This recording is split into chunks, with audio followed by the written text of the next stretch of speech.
Now I have an interesting demo for you today. I am building this. So you have the full year here on the left hand side. Yes, the full year, so broken down by weeks.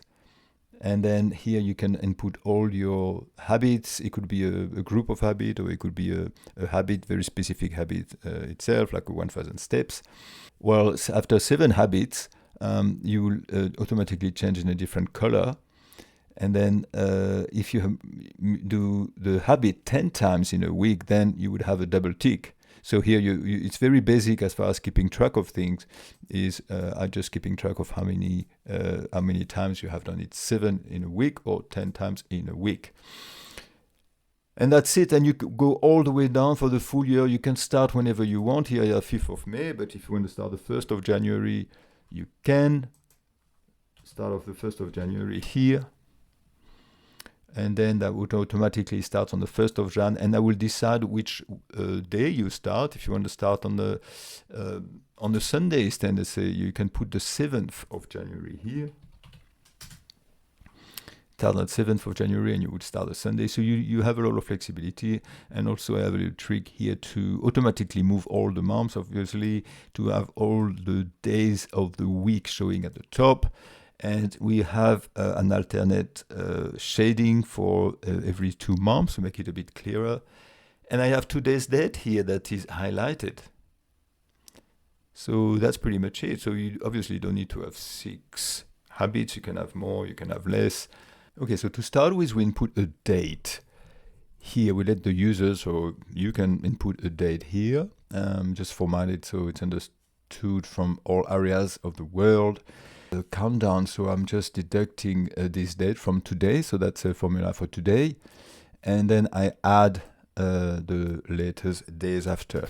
So this way that gives you an idea of how long you have been running through this process for the challenges. Now, after I do a small grid here, so what I put in this first grid here, and actually I could just remove this just to show you exactly how I have done it. Here the first outmost left cell here, so it's 7 days obviously, so I create a table of 7 columns. Here I just take the first date here, so I just say this is equal to the date that we have here. And then by changing this date, the user will be able to decide when the week starts. It's usually Sunday or Monday, but if you want to start Wednesday, for instance, for some reasons, you could. But we need to give some guidance. This is what I had on here. So here, this is a date. So this is a date with a specific format. This is a date with a format of just D here. So there is D because I just want to show the day of the date. Now, what I can do here is I'm just going to replicate the first line here. So I'm just going to say this is equal to this.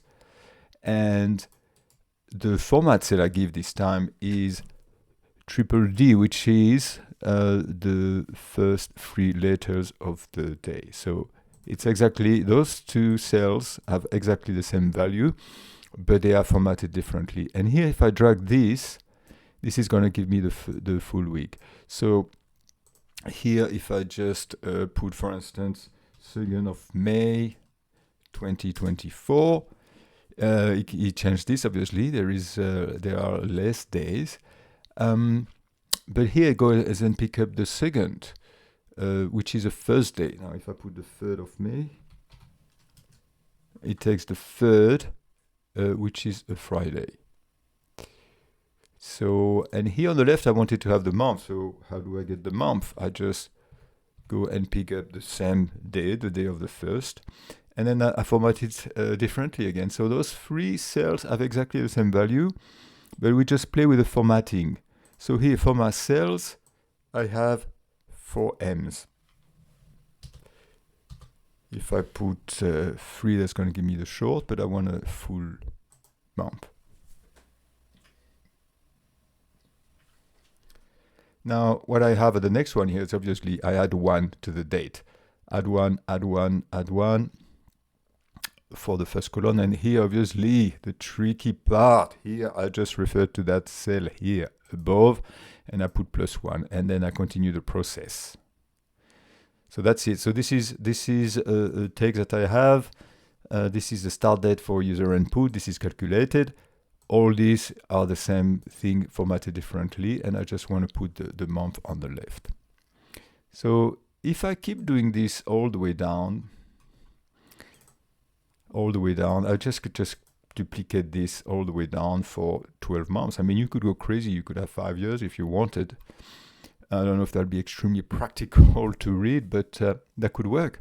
So it just and it just automated. So the only thing you need to do, you need to make sure that the month here on the left is facing the day that is in the next month. So you need to give it some spread here. So this is it. Now the only thing that I have formatted here is the gray part. I want to separate the month and today's date. So let's have a look on how I have done that. So I'm just going to conditional formatting here. Manage rules. So first today's date. Let's go for the easier one. Let's edit the rule. So we've created a formula to determine which cells to format. And so I need to make sure that I take the upper left upper left cell here, and here it says 6, so I just say 6, and I just make sure that I free it up, quote unquote. So meaning that I don't want to have any dollars there. I'm just gonna remove all the dollars. This way that can be applied to the full thing. And if it's equal to today, then I brutally put a red fill and a white font here, white font. So when it applies to, you need to make sure that here you select absolutely everything so it follows the date. The next, conditional formatting, same for applies to. You want it applies to every cell that has a date. The formula is different. I'm just check if the month is even or not. So by default, it's white, but I gray it out this way if the month itself is not even. So refresher if you like, even is 2, 4, 6, 8, 10, 12. So those months will be shaded. So that's the way I've done it to separate. I'm just using the month. I think it works well. Why change it? And I've done that all the way down. I have a slight problem with the border here, but I should be able to fix it. If I do this, this is going to work. That's it, he applied it. So I just have also what I'm at it. There was I've put a light shade, but that's obviously take a very light gray, and I put a light shade. So it looks like actually and I just put the grid here. Looks like I'm currently working on a different layout. I'm just selected the blue 2. I could have selected the default one, but it all depends if you like your colors to be consistent or if you like your colors to be very bright and a little bit all over the place. It's a matter of taste. Now let's go and have a look at the right hand side, habits or groups of habits of whatever. So here there's a few things here. So I'm just gonna walk you through this first. So here and here, by the way, I've done the same. Here I've merged the cells. And I've merged the cells here. So I have counted 10 cells here. So what I wanted to do is I wanted to have 6 cells first for 6 days of the week, and as soon as you have the 7th day, you change color. So you've done at least not necessarily 1 per day, but you have done 7 for the week, which is a very good innings, as they say in Australia. I don't know if that expression makes sense for you, but I mean it's a very good result. And then I thought I'm gonna allow for some leeway. So if you want to go even farther or further. So it could be 10, you can go up to 10, and when you're 10, look at this, well done. No shaming, but it's very good to do 10, or 7 is good. Okay, so here it's just agreed. So what I've done that here, I put health here, for instance, so you could have any habit habit that you like. Here I've very shaded very lightly this grid here. So let me just go back to this, and I'm just going to put the office one. The reason why I want to do this is after we can change it, but the reason why I want to do this is much clearer. The colors are much more spread. As opposed to go to the blue, it's you have only blue, so it's very difficult to explain. So, and after we can go back to whichever theme we want. Okay, back here, what do I have? I have more or less, all those are variations of blue. And I think this is this one, right? Let's have a look. Yeah. Yes, it's this one. Okay, so when I'm at it, so here I put the blue like this. The third on the, how is it? Is it a teal? No, turquoise. Okay, and here I put a green. As soon as we are after 6, I put a deeper blue, which is the 4th one here. And then if I take the grid itself, more borders, grid. I think this should be the lightest here that I have, or even lighter even. So something very light for the grid.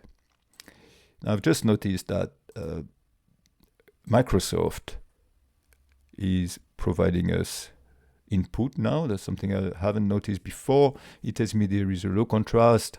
Okay, thanks for the tip, but I'll stick with it. And this one, it was telling me that there is a okay contrast. So good to know. Microsoft likes strong contrasts. So this is done. So the beauty of this is I have very little conditional formatting. The habit trackers, I had to do conditional formatting, but here what I do is I just select all those and I apply the light blue.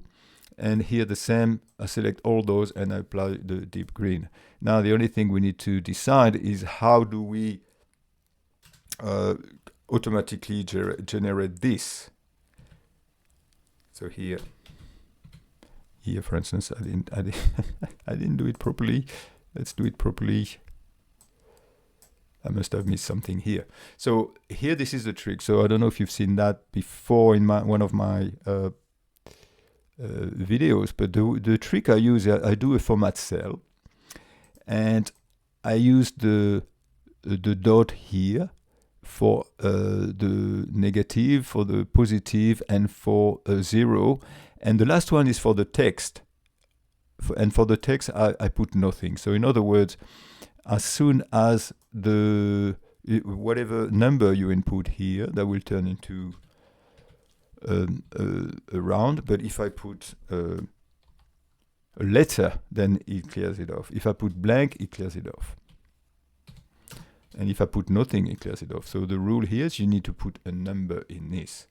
So if you put a number, you're good. So you must be wondering, Ben, where do I get those numbers? So if you don't know, you can go under the symbol here, and nothing prevents you from putting a tick instead if you want.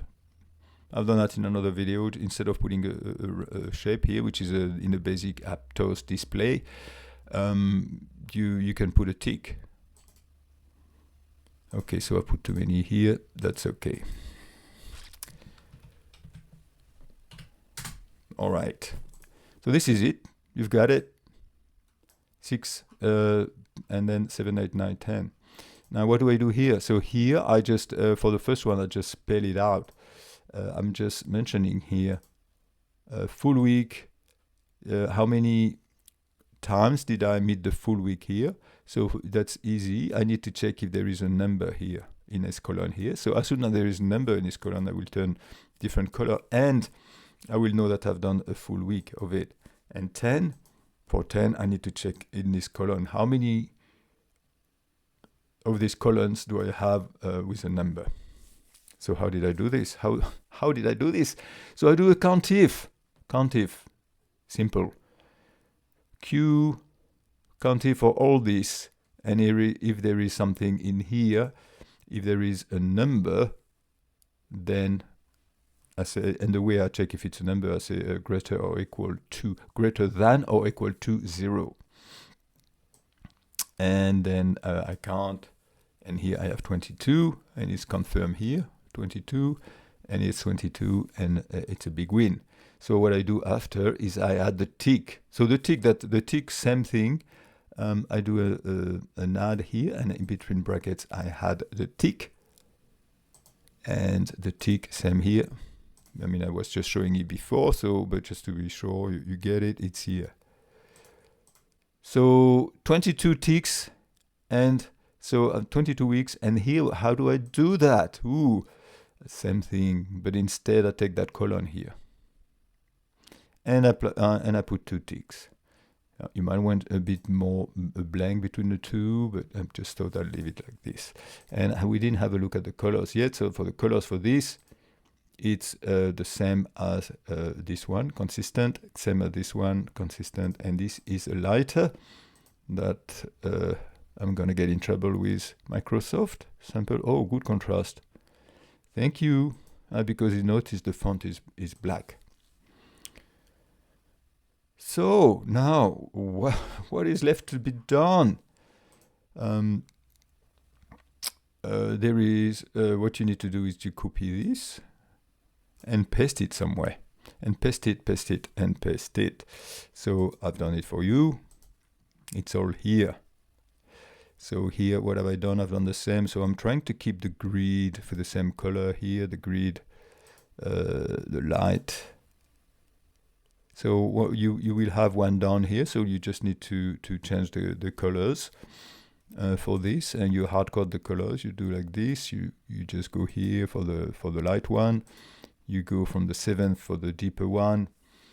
Here you choose your area or a very specific. I put areas, but as I was mentioning, it could be a very specific. It could be 10,000 steps, for instance. You know, I could put 10,000 steps.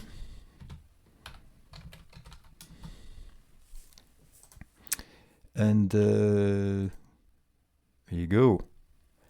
So here I think this could be a bit darker, maybe, to be consistent. And here I have put a very slight, I didn't show it to you here, I put a very light white border, sorry. So this is, I think it's separating well. You go under more borders, you select white, and you double click, you click outline and inside. Outline and inside. Okay, now, so now you've done this. Here you need to make sure that will take the 7th column, and here you need to make sure that it takes the 10th column. And here you go, same. So try to apply the same level.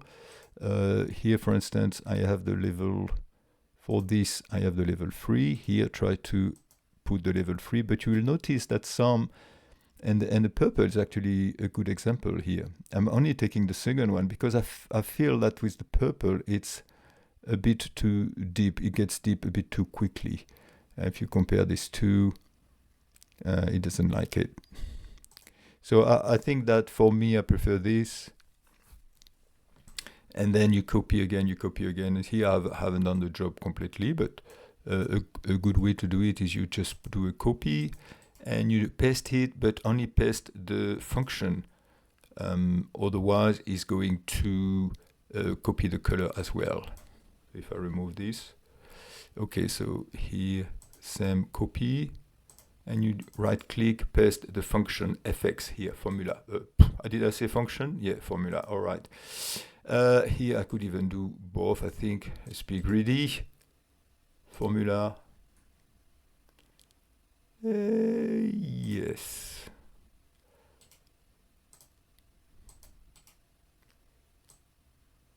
Formula. Oh, hang on. So here I could just copy this one. It's the same color, so that should work. Famous last word.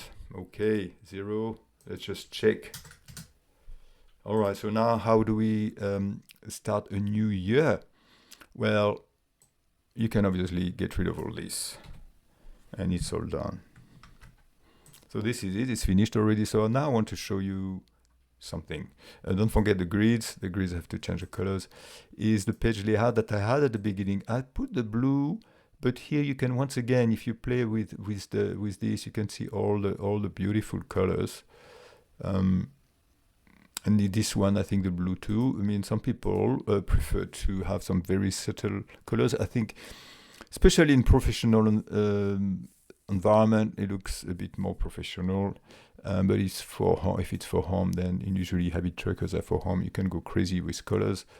But there are some very good-looking ones here. I mean, I like the reds. This one is a bit too bright. Let's have a look. Yeah, so this is a high contrast orange. You know, if you're really in a gray mood, you can even go for the for the grayscale. This one is all over the place. Paper, marquee. Violet, a bit also a little bit all over the place. So I would think maybe I would stick to one of the blues, maybe the blue too. Interesting because I call it blue, but there's quite a lot of greens. Without wanting to sound too pedantic, but okay, so they are green blues then, I suppose. Yeah, I like this one. Okay, well, let me know what you think. I think for me the tricky part was to get started with this. So here I think it makes sense to let users know how to start. So for instance, you want to start on a Sunday, you just, and you are in May, you just end up putting the 5th of May here. And it will start on a Sunday and everything lines up automatically. Okay, so that's it. It's a wrap. Took 20 minutes. Not bad. I think if as usual, it's all the formatting that might take you a little bit of time, but there's very little conditional formatting, and I think you will enjoy it. See you at the next one.